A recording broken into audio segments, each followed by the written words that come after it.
I ended up getting into a problem with one of these kids I didn't know. We knew but we seen each other around. I had problems with some of his friends from the neighborhood. And they kind of put him up. Look, you ain't have to hustle like I hustle. You ain't did it like I did it. You can't get it like I get it. Nah, baby. Look, you ain't put no muscle in the struggle. You ain't with it like I'm with it. You can't get it like I get it. Nah, baby. Now you ain't have to double like I double. Get that chicken, then you flip it. Beef and grilling, let's begin it. Go, baby. Yeah, I've been about my business, I admit it. I see different, you won't get it. You can't get it like I get it, boss, baby. The situation that happened, just an argument, a confrontation, 2 minutes cost me 20 years of my life. Wow. Because I wasn't. Hello, and welcome to another edition of Law and No Order Special Survivors Unit. I'm here today with Donnell of Boss Baby Entertainment. Boss Baby Entertainment in the building. Yes, they are in the building, okay? Yes. And he's going to tell us about all he got going on, about his artists, about how he developed this entertainment company. He also has some things in the works that's popping off on Saturday, right? Yes, what's absolutely. That? 1919 Studios in Williamsburg, Brooklyn. It's going down. It's going down. Craig, the engineer, my partner. We've been doing this for a long time. Boss Baby in the building. That's what we're doing. Yes, Boss Baby in the building. And he said that I can shoot my podcast. Okay, absolutely. When I'm in town, I could go to Brooklyn for 1919 Studios. Okay, for sure. Y'all know he said this, so y'all got as these people are giving me these promises, y'all got to hold them to that. Okay, we got a Legends coming. We got Boss Baby said I got access to the studio whenever I'm in town. So we going. She on it right now. I'm on it. I'm making a list. That's right. That's the hustle spirit. That's the hustle spirit. Yes. Yes. Mm-hmm. So tell me, Donnell, what's going on? What you have going on in Harlem? Well, right now I have my label. A lot of times I try to tell people that my company is not really a label. It's really an entertainment company. I'm trying to build an empire. That's what I'm trying to do. Whether it's in media, whether it's in the music industry, or whether it's just different types of entertainment platforms, comedy, spoken word, things that have content, different types of entertainment that have content. So that's pretty much what I'm doing. Even up to promoting parties or trying to get other people into certain venues that they can't get into, whether it's in the South, whether it's in New York, just creating opportunities for people that have talent. Right. So that's what Boss Baby Entertainment is about. Awesome. So he talks about creating opportunities for people who have talent. So I put him on the spot, right? And he didn't even know it. So I asked him, are you looking for any new artists? And so he said he's always looking for new artists. Explain to me how that whole process works. So I was like, there was a girl that I am going to be interviewing that I did some time with. Her name is Crystal, and she is an amazing artist, right? She can sing her tail off. A lot of personality. Yes, amazing personality. And so then I put her on the spot. I called her on FaceTime, right, just a few minutes ago, and I told her she had to sing a song on the spot. Her energy was all the way. All the way. She ran out. Okay, she was working, she was doing some crochet braids, and then she sung "I'm Going Down." She was about to bust a rap song, but we had to tell her to calm down so we could get this interview going. But immediately gave her opportunity, right? So we changed our interview appointment because now she has to meet with him. He's going to be in a location that she's going to be able to come to. And what you got going on in North Durham? Carolina, Greensboro, North Carolina, Boss Lady Party. Happy birthday, Boss Lady. We have Gorilla Black, Little Scrappy. Who else we have? We have Carson James, and then we have DJ Luke Nasty. Everybody's performing for her birthday. It's going to be Boss Baby down there. It's going to be lit. So if you're there, pull up. All right.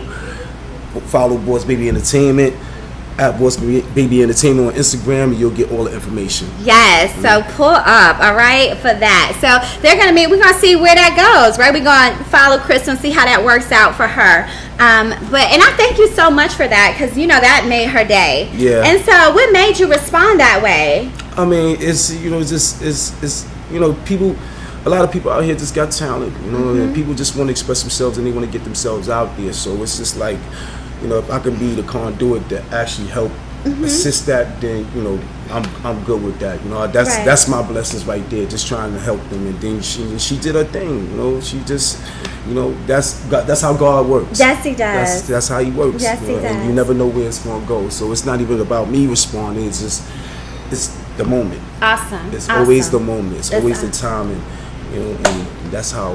That's how and I be on it, right? Don't be on it. Like I was like, as I'm asking questions, I'm calling her, right? Yeah, calling. Put her on the spot. Yeah. So I mean, and that was amazing for you to do. But one thing that you said that you're creating this platform, and you wanted to know that Boss Baby Entertainment is not a label, but it's an entertainment company, and you specified that because you recognize that there's so many different areas of entertainment. Absolutely. So many ways to get a message across, Absolutely. right? And that's so important. And so what helped you understand that you can create this platform with all of these different ways to produce content and the relevance of that?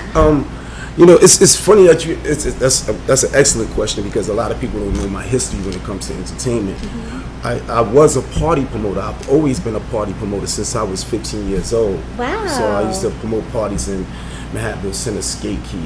DJ SNS used to do parties for me. Ron G used to do parties for me. So when I was younger, I've always been into the nightlife. I've always been into different forms of entertainment. My father, he was into music with Luther Vandross, and he was a DJ as well. So it was background singer for Luther Vandross. So I've always been like heavily entrenched into music. But as I started promoting parties, people started giving me opportunities to do other things. Like, you should go over here and do this. You should go over here and do that. And then I kind of said, well, the entertainment world is vast. It's really, really open. So why box myself into just music? Right. Being a record label, everybody out here has some different type of form of expression. Right. And a lot of people don't have those outlets. But if I can be the person that create those outlets for them, then people's voices can be heard. So that's what really got me into getting my company to be just an entertainment company, because I never wanted to box myself in. I always wanted to create opportunities for people in different forms of entertainment. I don't care if you're juggling fireballs, right, or whatever it is. It's self-expression. Right. So if you can give people a platform, then that's good. Yeah. That's the move. Awesome. That is amazing. Thank you. You said some very good things there. One thing that you said was that as you were executing the thing that you thought would add value, to your community, to people, you were giving more opportunity, right? So people recognize your hustle. They recognize what you was doing in the promoting party game. They recognize how successful you're with that, and then someone or the environment dictated to you that there was more. Yes. Right. And so then as you began to execute even more, and doors started to open, you started to make this platform bigger and bigger. Yes. And then you said that you recognize that people have different ways of expression. Yes. Right, to express a message in various different ways. Is there one form or another that you find that's more compelling as far as expression? That's another good question, because I've always been into music, but now that this whole podcast type of revolution is taking place, I find myself on YouTube all the time, looking at different content, different bloggers, different people that have podcast centers set up, and they have different messages. So I get to pick and choose what type of message I want to listen to. Yes. And that's the beauty about it. So now I'm really into hearing what people got to say. Right. Because everybody got a voice. The music is one thing, but when you really have live content and people actually talking about some stuff, that gives me my ideas. It actually stimulates my thought, and it kind of helps me go in another direction, whatever it is that I'm doing. So like lately I've been really trying to give out a message to the young boys out here a lot. That's what I've been doing a lot, because I have a passion for it. I've been in prison for 20 years. So when I see a lot of these young boys out here, and females as well, doing things that they shouldn't be doing and ruining their lives, I feel like it's a responsibility to do it. And that came from me looking at different bloggers and podcasts. It's like, okay, this is the message. Yes. So that's what I'm really into right now. That's why I'm in the process of setting up a podcast center, so I can open up that platform and just let people come in and do what they gotta do. So. Me first. Oh, of course. I'm not gonna hold you to that one, okay? Because it's needed. This is something that's really needed. Yes. forget about the music. Right. You know, the music is going to always be here. But the message, you know, the everyday people out here that got something to say that's valuable. Yes. That's going to be the future. Right. That's going to be the future. So. Yes, awesome. So you talked about the podcast and content. So just a little backstory. So I met you when I was in town, probably 3-4 times ago, and through an associate of mine named Keisha. And so she had took me out because was it for my birthday? I think it was for my birthday. I was up here, and so she took me out to, where was that place? I think it was Sapphire. Yeah, Linux. So we went to Sapphires on Linux, and that's when I met you. And you were promoting something then, and you were like, "Follow me on Boss Entertainment." So I put his IG handle in my phone, and I have been following you. And so I noticed the content that you were always talking to the community and talking to these young guys, you know, definitely about gun violence and all the killings that has been taking place in the city and just around the world by young people. Yes. People so young with so much opportunity and potential to be great, but they're making choices that have dire consequences, and some of the consequences you can't come back from. Absolutely. Right? And so I reached out to you. I told you my idea for what I wanted to do with the podcast. I told you a little bit, and I asked you to contact me if you were interested, so that I can express the mission and the message. And you replied pretty quickly, and you agreed to do this, you know, and you said you would be honored to do that. So why was that? Why did you agree to do this with me? You didn't even know me. I mean, again, you know, the thing is this, you know, it's not every day when people reach out to you with a genuine, you know, how can I say it? A genuine way of doing things. You know, so it was genuine. So it was like when I seen the message, I was like, okay, cool, this is something I could do. You followed me, we met each other. Right. You really looked at what I was saying. Right. So this is a person that listens to me. Why not come and support what they're doing as well? Because you're supporting me. Right. Just by looking at my content and really paying attention to what I'm doing, that's support. Right. So if you have a platform where you're trying to get a message across, I'm all for it. Yeah. So, and that's how it's supposed to be. Everyone should be supporting each other out here, especially.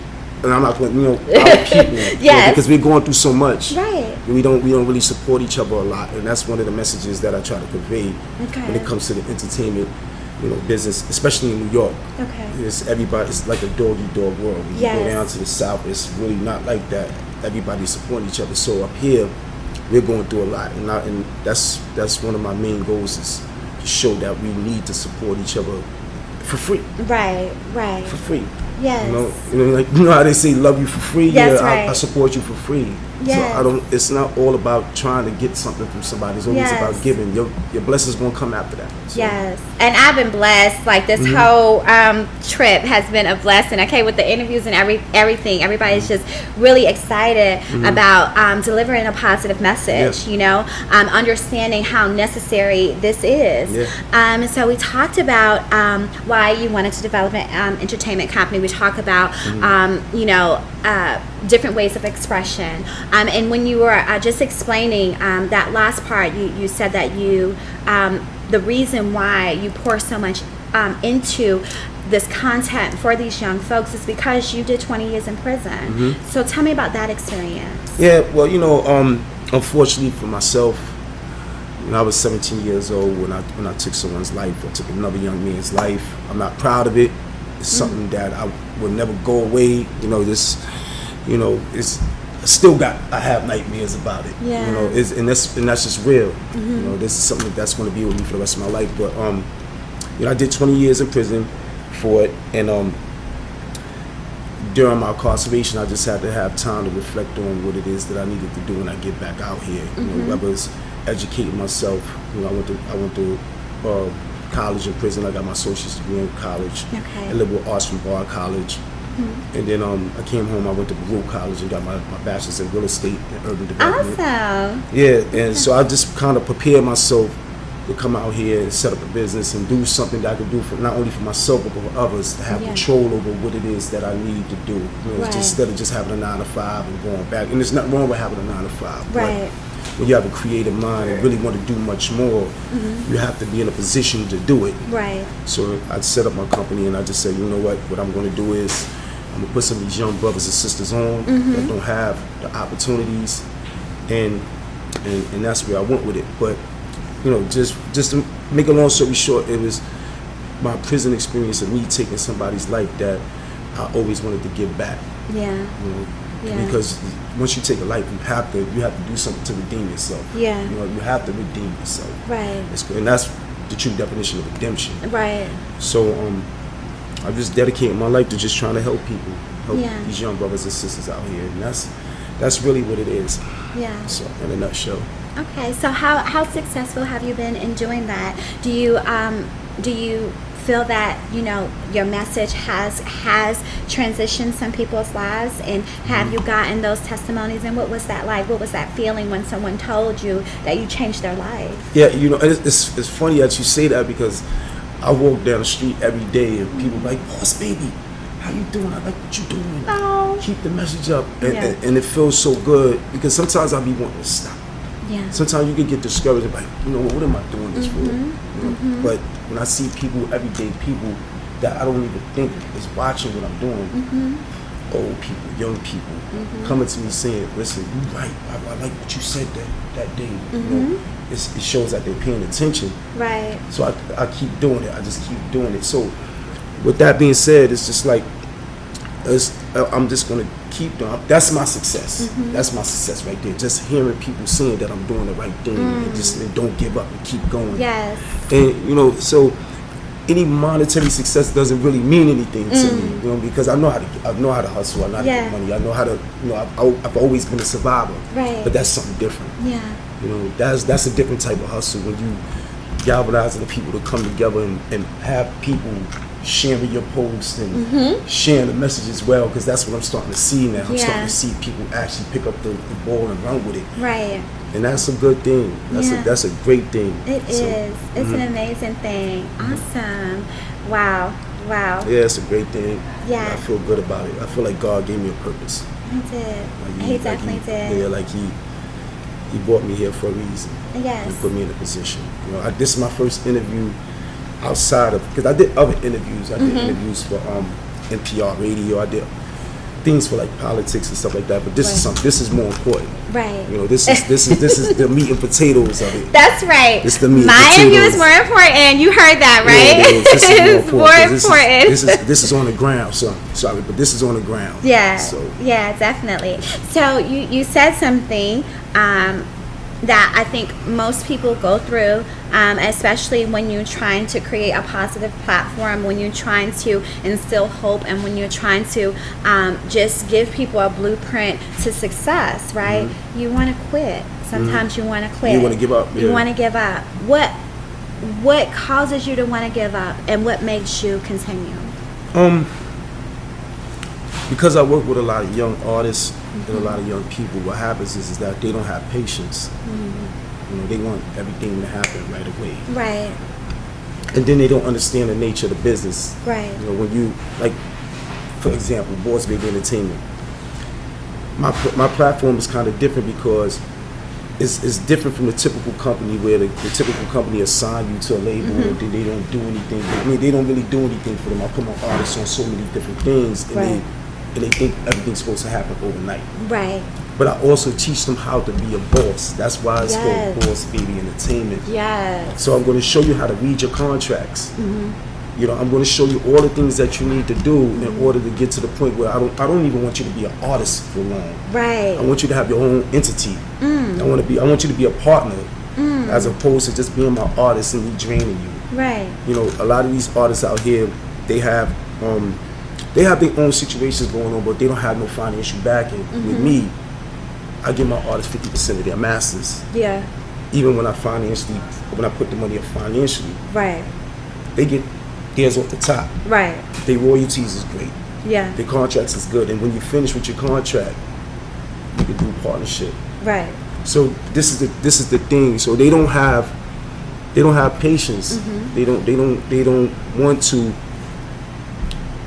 put a lot of work in for a long period of time. Right. They put a lot of work in for a short period of time, thinking that things is going to happen in a short period of time. Right. But that's not how it works. Oh, excuse me. And sometimes what happens is that they give up on me. And when they give up on me, then it makes me want to give up. Like, you know what I'm doing this for? Yeah. So that's what it is. So what makes you stay? I'm not a quitter. Okay. No, I'm not a quitter. Okay, because you're not a quitter. All right. I'm not a quitter, so I just if I did 20 years in prison, that's really nothing. Right. But everybody gets discouraged sometimes. Right. Everybody does. Everybody goes through their ups and downs, but it takes certain people just to keep it going. Okay. So tell me, what show from their time that you came home? I know you said that you got your associate's degree while you were incarcerated. You came home and you went to Monroe College and you got your bachelor's in real estate and urban development. So what did you do with that? That's interesting. The crazy thing is that I couldn't really do anything with it because I always wanted to get my real estate license. Right. And in order for me to really get into the investment aspect of real estate the way I wanted to, you have to have what is called a certificate of relief or a certificate of good conduct, which you should know about. Incarcerated. But I got denied. My parole officer put it in. I got denied. And he told me that I had to do it another year. So in order for me to get into that field or use my degree, I had to get certain things. So I just put it on the back burner for now. And just went to entertainment because it's something else I love. I love real estate and I love entertainment. I love music. So I said, you know what? Let me put that on the side. Let me get to this, and I'll get back to that. Okay. So I am going to use it. That's right. That's what, without a doubt, I am going to use my degree. Yes. But it's going to take time. Yes, it is. It's going to take some time. So tell me about your artists. All right. So I have 2 right now that I'm working with right now. Their projects are coming out soon. I have Benson the Hustler. He has a single out right now called Ric Flair. He had, a few months ago, he had a song called Do It Again. So it was on like 30, 40 radio stations around the country. Okay. He was on BET Jams. His videos on BET, different platforms. And he, like I said, he has a single Ric Flair out right now, which is going to also be on the radio. So it's going to be on like another 30 radio stations. And it should be within the next week or 2. Okay. So his single is out. And then I have Lady Slim. He's from Yonkers, by the way. He's from Yonkers. Okay. He's been around for a little while. But he never really had the chance to do anything. So Lady Slim, she's out. I got a single with her and Davies and Boogie Black's son, Dion Young, which is a good single. So we're going to be doing that video soon, and she's also going to get radio play. So those are the 2 artists that I'm working on right now. And that's pretty much it for the artists that I have on my label. Those 2 are up front, and then it's going to be Mosere, and then I'm going back. I'm working on another artist right now. Okay. I'm not gonna see who this person is yet. Okay, it's a secret. Yeah. Okay, but you're gonna let me know later. Okay. Actually, it's 2 of them. They're big. They're from Memphis. Okay. Yeah, they're from Memphis. Awesome. They're big. I mean, Okay. one of them is incarcerated right now. He's about to Okay. come home, but he has a very big following in Memphis. Wow. So he's like Pooh Shiesty in him. All right. Yeah, From Memphis. And he only wants Stay to tuned work for with that Boss one. Baby Entertainment. So That's right. He only wants to work with Boss he Baby. wants to work with us. Why does he only want to work with Boss Baby Entertainment? Because the marketing team that I have, they actually brought Boss Baby Entertainment to him, and he's been following what we've been doing. Right. So he's like, well, they moving like that in New York. They really support the artists like that. They putting the artists on different platforms and running the numbers up the way organically the way they supposed to. This is the team I want to rock with. Wow. They work solid with the artists. Right. So everybody else want to take them for a ride. Yeah. So they say, yo, we'll work with them. If this is what they're willing to do, this is how we gonna roll. So.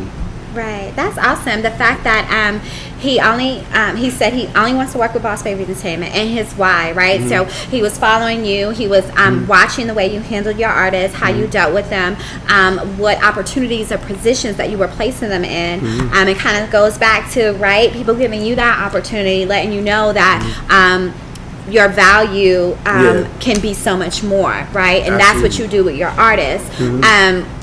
I'm going to go back a bit because you said a lot of amazing things that I've never heard of when it comes to entertainment companies or whatever and how they deal with their artists. You talked about them owning, 50% of their masters, and they're getting a lot of their money, up front. Because I hear so many artists like complain about just being robbed. And I remember back in the days, I remember, hearing conversations with Black Rob and the Lox and, all of them that used to constantly be in Harlem all the time and always complaining about their contracts, always complaining about wanting to get out of whatever situation that they were in, not understanding how to read their contracts. So that's so important that you are giving them that knowledge to know what to look for so that they won't get cheated. And most people will not give them, artists that opportunity. And then after their contract is complete, you give them an opportunity to partner with you, and be a part of the business. What made you want to create those type of incentives? Coming up in Harlem, that's how my OGs taught me. Right. That's a good thing about the culture of Harlem. And another person, shout out to Dame Dash. Wow. My guy. Yes. He gave me some real game when I went to his house. He gave me some real game. And it's who wants to keep a personal worker all the time?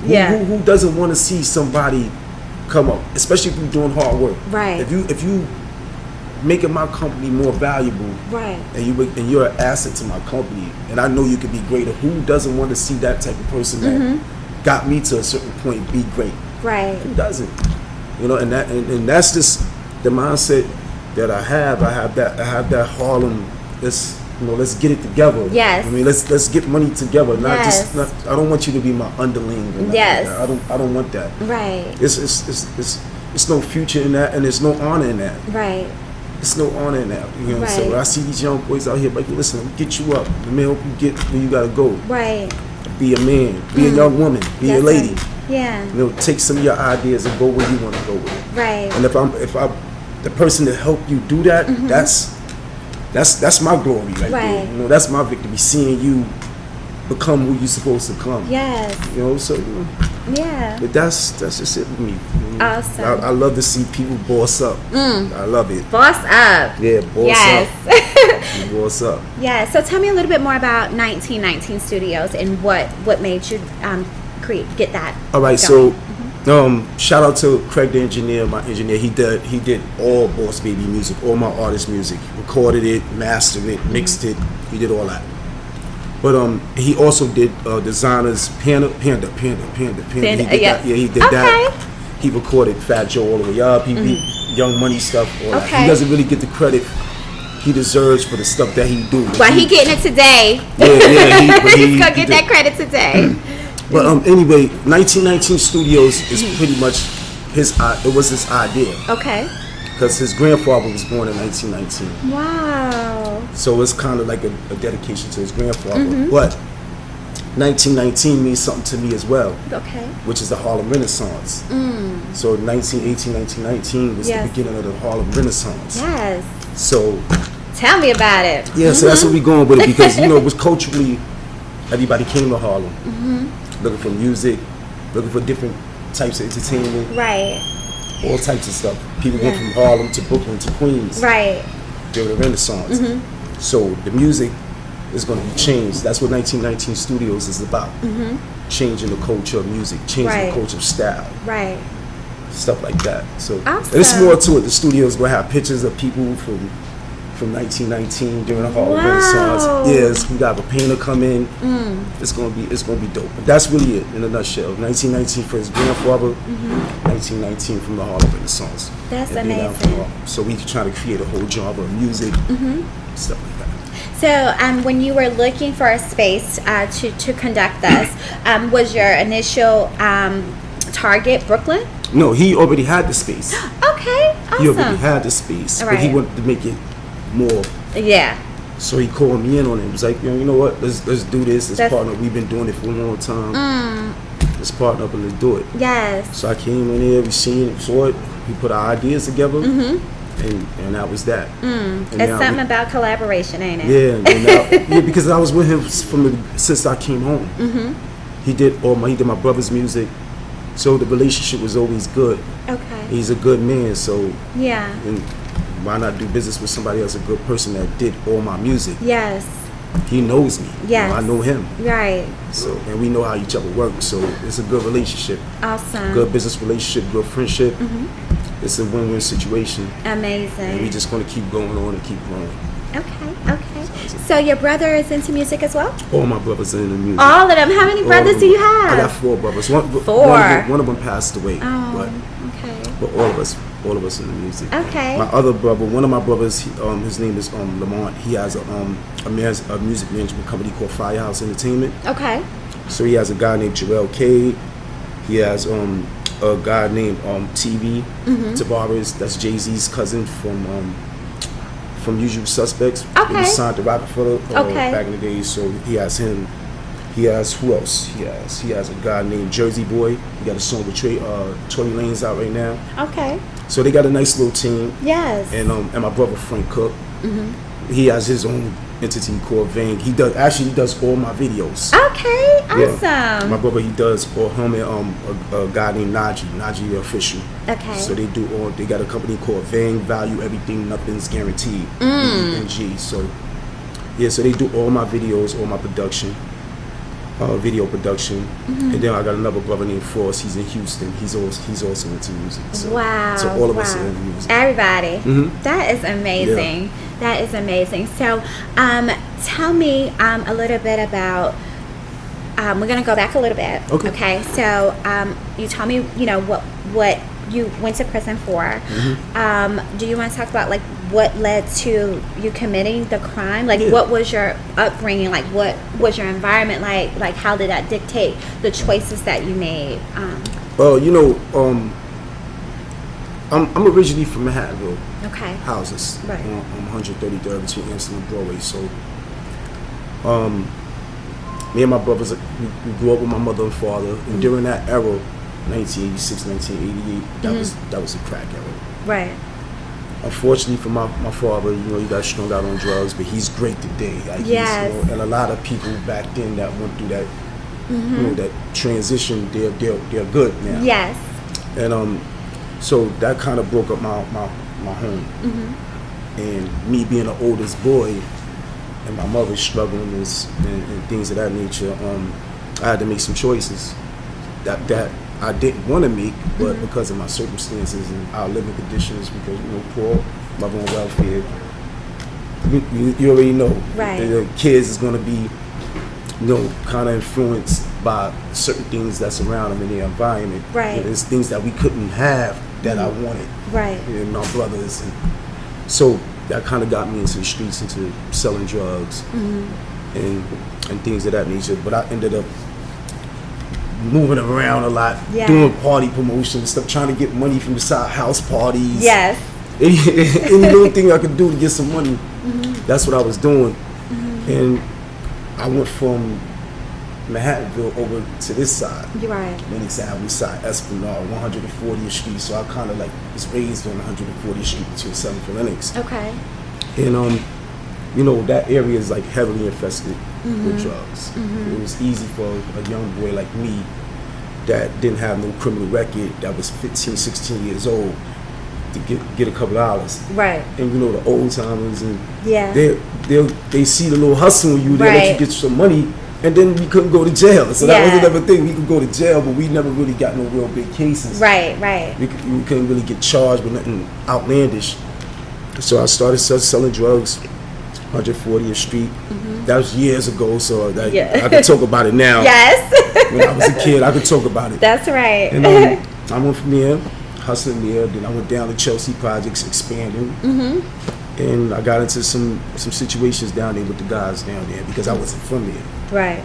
So me coming down there, that's their territory. Me opening up shop down here, caused a lot of conflict. And because of that, I got into a lot of beef. My brothers and us got into a lot of beef over there, shootings. Yeah. And one situation, one night, I ended up getting into a problem with one of these kids I didn't know. Yeah.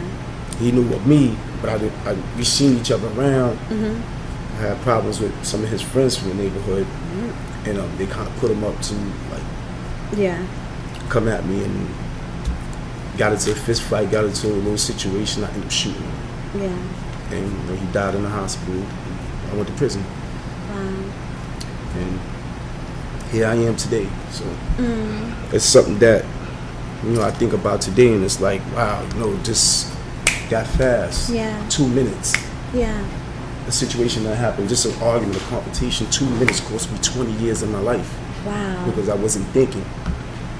And but fortunately, I came up out of that with what I'm supposed to have to be here now. So. Yes. So while you were in prison, right, for 20 years, I can imagine, I mean, because I know from experience, how challenging it is to not conform to the things that are happening inside the institution, to be disciplined and focused, to separate yourself, to begin to transform your mindset, to begin to feed your body, feed your soul with positivity. What was that like? How did you transition to that? And what helped you to feed that positivity in your soul? It's crazy because at first I wasn't really into positivity. I was you flashing back like, excuse my language, I was a little asshole. Really? I stayed in trouble, stayed in fights and all that stuff because I thought that's what I had to do. Right. You know, when you're young and impressionable, and you're on Rikers Island, the C-74, and all the young boys is wild. Yeah. You feel like you have to be wild in order to survive. You know, so right. Take your sneakers. Yeah. They take your clothes and have you walk around butt naked inside of jail. So, you know, I still had to live that lifestyle. I had to, you know, have to put on that image and things that I didn't really want to do. But it was when I got upstate.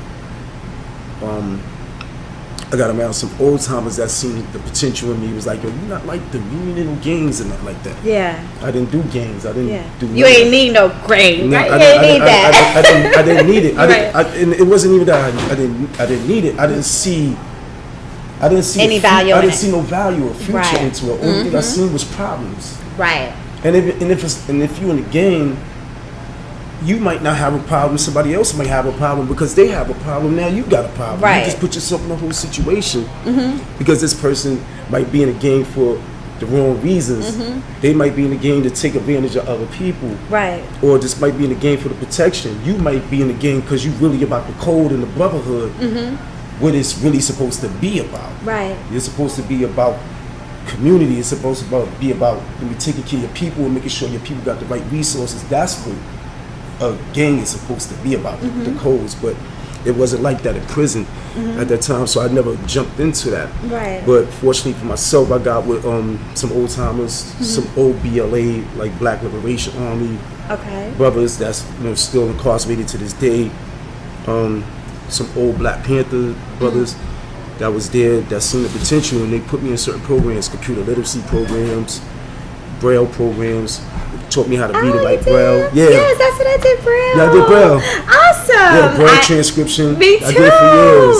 Yeah. Wow. I've never met anybody that did Braille outside of, the people that did Braille in my production center. I did Braille for years. I did Braille for about like 7 years. So, do you have your certification? No, I didn't get my certification in Braille. I didn't get it because I was doing so much stuff. And you got to use that Perkins Braille, and you have to do the. I ain't used the Perkins. I was upgraded. We had a Mac computer, doing my Braille. Yeah, the Perkins was old school. Yeah, I'm so glad I didn't have to do the Perkins, okay? Yeah, that Perkins Braille. Yeah, I came through with the on the back. Okay, that's good. That's good. Yeah, so I did that for years. I did that. I was a floor manager in Eastern Correction affiliate, the Braille Transcription Center, and because it started with a few of my guys, my friend of mine named Pagan, Edward Pagan, and Todd Mintz. They bought it from Rikers Island up to Easton. Awesome. And that's how we kind of started it, and then we did it for years, and it just started spreading out. Wow. Yeah. Wow. So they took me to the Braille Transcription Center. Then I was doing a whole bunch. I worked on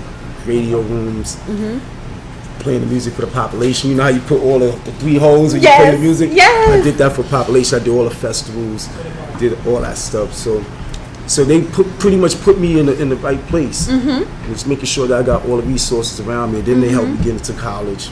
Wow. And it was just a transition over and over. Every time I got into something, I just wanted to do more. Yes. And do more. That's amazing. So, one thing that you said that was a few things you said that was gems, very important.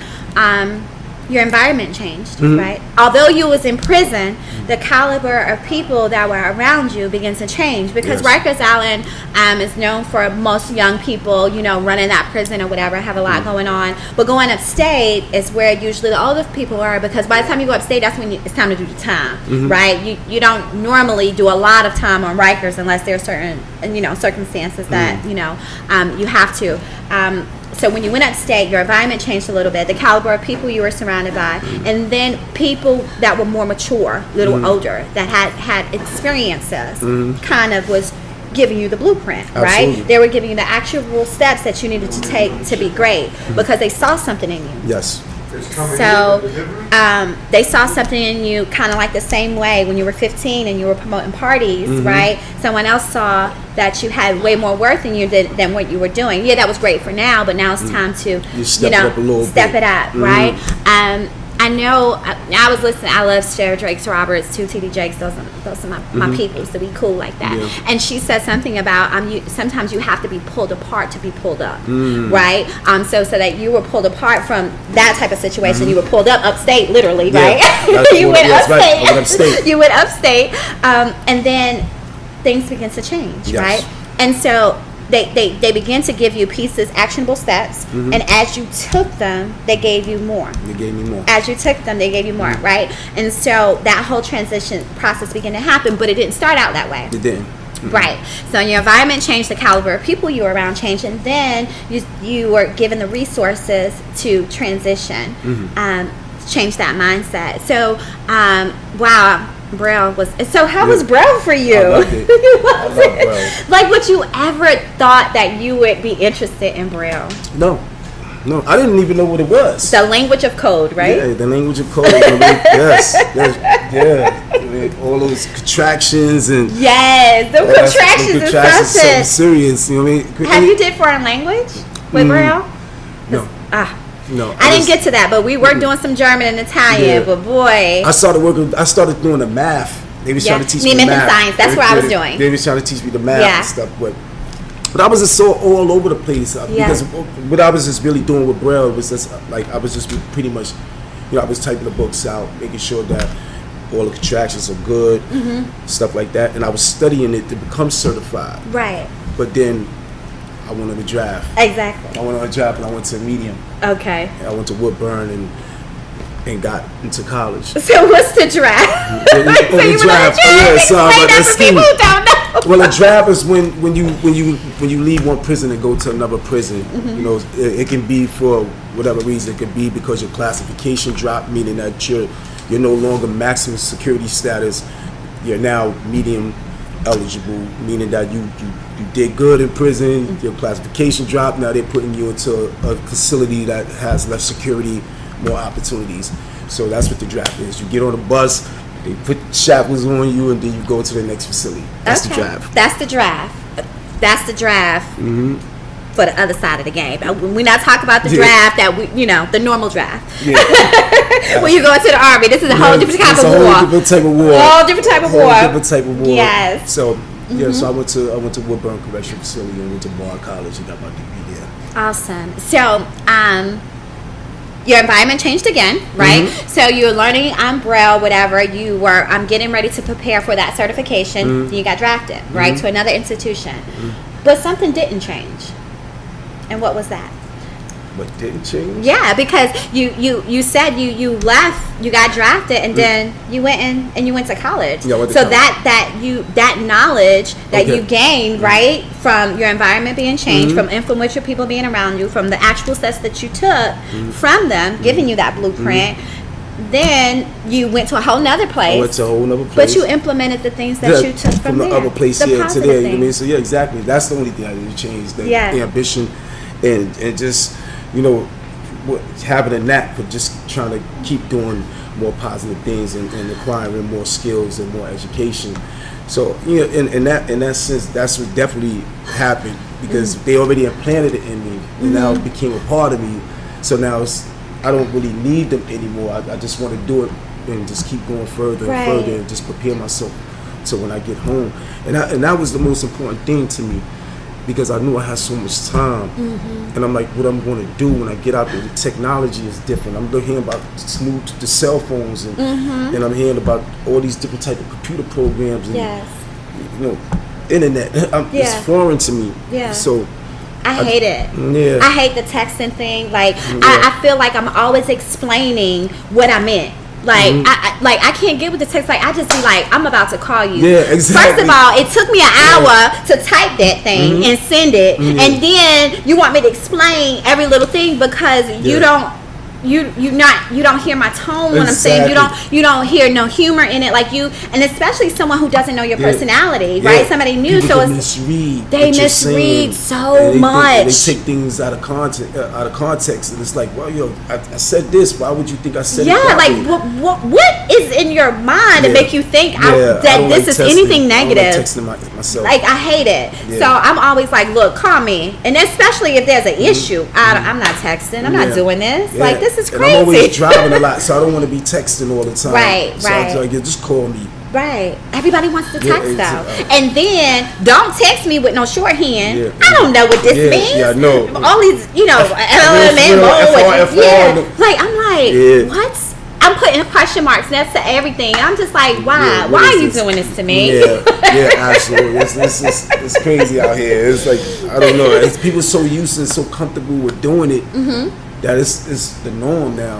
I could never get used to it. Right. I could never get used to it. So. Right, and I also think that it's so impersonal. Very impersonal. Yeah, and even with because of the COVID, and I recognize the importance of staying safe and things like that, and which is why so many things are done on Zoom, and I just get a total different. I'm affected totally different when I'm listening to someone, when someone's doing kind of a one-on-one thing versus listening to someone and they're like, I'm looking at them in a corner, you know what I'm saying, because the interview is being conducted over Zoom or something. It's just something different about it. It's something different about the response. It's something different about the impact that it makes when there's this lag in response time and stuff because of the computer system and things like that. So like, how do you feel about that? How do you feel about messages being distorted because of technology now? I mean, it's to me, it's only going to get worse because they're always coming out with different things to make your relationships a little bit more distant. I just deal with it. Right. I deal with it. I'm not no techie, so I just gotta go with the flow. This is just the way of the world now. Right. But how I feel about it, I think people should be more personal. I think people should try to find other ways to really communicate with their people in a more personal way, whereas like you try to get away from these things that's going to make you too comfortable. Right. We getting away from that, and that's why a lot of this stuff is happening out here today, because there's no real communication. It's a lack of communication. On all levels. Relationship wise, friendship wise, whatever, all levels, it's a lack of communication. Right. But we just got to find ways to get back to trying to be more up close and personal with how we dealing with each other. Right. I would never be comfortable with it. Especially after doing so many years, a lot of people are used to it. They become so accustomed to it that it's like it's just a part of them. Right. For us, it's different because we've been away, and it's like, we just getting into like.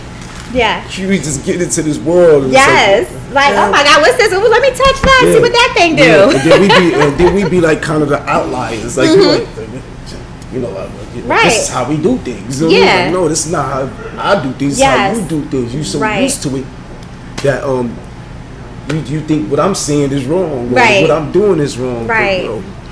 But that's the void right there. We just have to try to find ways to communicate with each other in a different place, especially our people.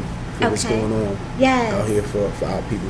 Awesome. So this has been an amazing interview, and thank you so much. Please reiterate how anyone can get in contact with you. You have the Boss Baby Entertainment 1919 Studios. Is there any other projects that you're working on? Things you got in the works? No, just Boss Baby Entertainment and 1919 Studios.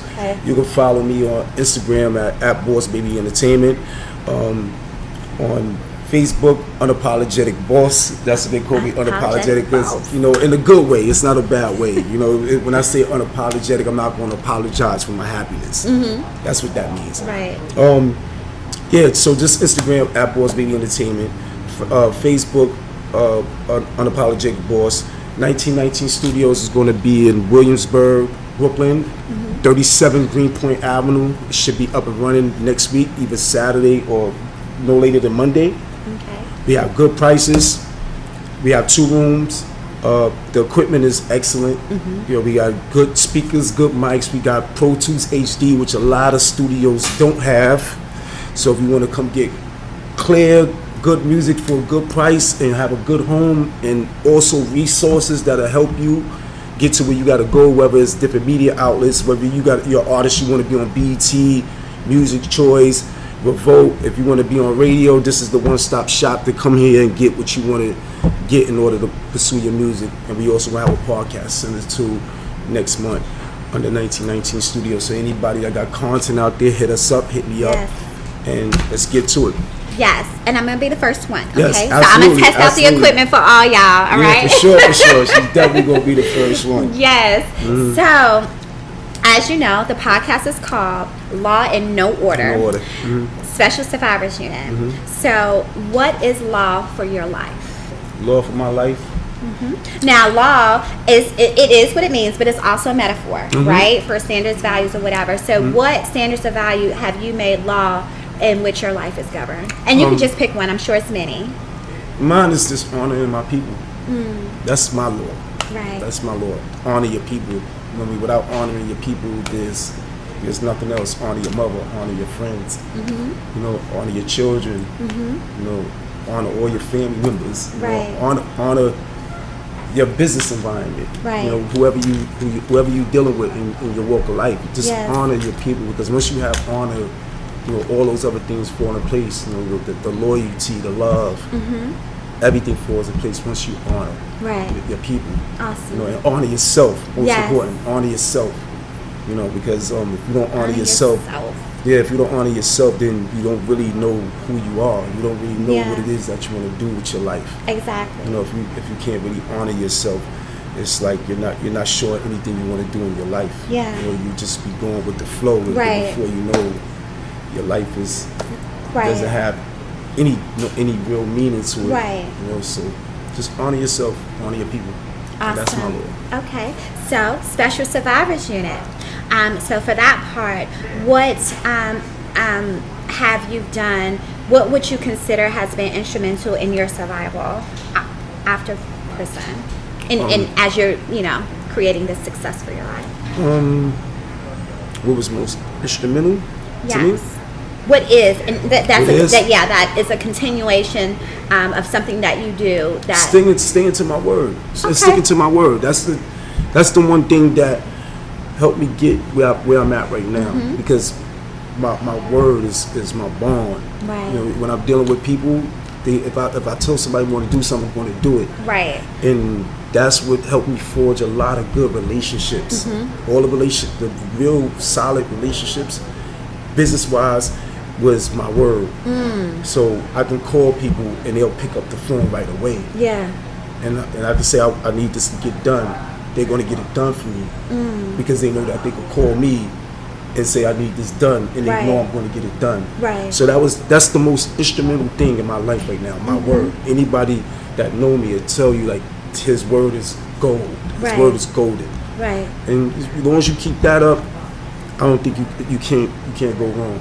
Awesome. You can't go wrong in life. No, that is amazing. Those were great answers. Thank you. So we are at the conclusion of this podcast. So is there any last word that you want to tell your people? Yeah, specifically to the young boys and the young women out here.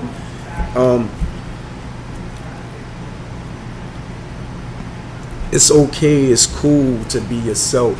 It's cool not to follow the trends of people out here. You know, it's cool. It's cool not to listen to a lot of these old timers out here that's giving y'all false hope and false information. It's cool just to, you know, be cool. I mean, you don't have to be a drug dealer. You don't have to be a killer. You don't have to be a shooter. You don't. It's all right. I mean, that stuff don't mean nothing. Man, get to your family. Get to your friends. Get a couple of hours, man. Get some money. Open up some businesses or something like that. Travel, man. See the world. See the world. That's the most important thing in life.